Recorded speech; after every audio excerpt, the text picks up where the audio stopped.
What's up, people? Welcome back to my channel. My name is Bhaskar. I hope you all are fine. Today's HTML topic is input tag and label tags. So let's discuss about input and label tags. So the input tag defines an input field where the user can enter data. The input element can be displayed in several ways depending on the type attribute. Example: text, email, password, date, time, number. Okay, so in our previous video we discussed about web form. So what was the whole purpose of designing web form? So whenever you want to take users input on your website, then you can design web form. For example, if you want to log into gmail.com, then you will have to go to gmail's portal and enter your email and password. So that is the type of web form. So whenever we want user to sign into our portal, we will ask user for user's email and password. If we want to ask user's name, then we have to define the text box so user can enter the name in text box. Then if you want to take email, then we have to define email box. And if we want to take password, then we have to give an option to enter password. If you want to take user's date of birth, then we will have to provide an option to enter date, month and year. So this is how it works. And to define the uh, that input fields, you have to use input tag. So let's discuss about input tag in detail. Suppose we want to take user's first name, then we can simply use input type text. So text is the by default type of input. So let's refresh the web page and you can see first name. As soon as users see the first name text here, he will understand that we are asking for his first name, then he will enter the first name. Okay, this is how it works. You simply defined input tag and used input type text, so user gets text box here and user can easily understand by the plain text that we are asking for his first name. Okay, so this is how input field work. And now let's discuss about label. As a name describes, label, so we use label tag for labeling something. Label can be used to describe the name of an input field, as well as it toggles the input as soon as user clicks the label. Okay, so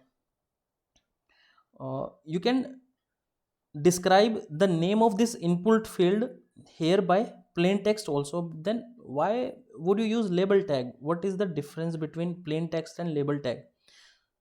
So in plain text, when I click here, nothing happens. I'm clicking on first, I'm clicking on name, I'm double clicking, it simply selects the whole text but doing nothing. If user want to enter data here, he will manually click on this text box, then he can enter data. Okay, so difference between label is, when you do same thing here, first name, it will display the same thing here. Okay, uh, as the plain text does, it is doing the same thing. It displays this text here, but when I click here or when I double click here, it does nothing. It simply selects the whole text. Okay, and to enter data here, I have to manually click on this text box and then I can enter data. But what label does here, suppose you want to tie this label with this input type field, what you have to do is you simply need to define id and mention the same thing in form, sorry, for. Now what it will do, see, whenever I'm clicking here first name on first name, it automatically toggles input field.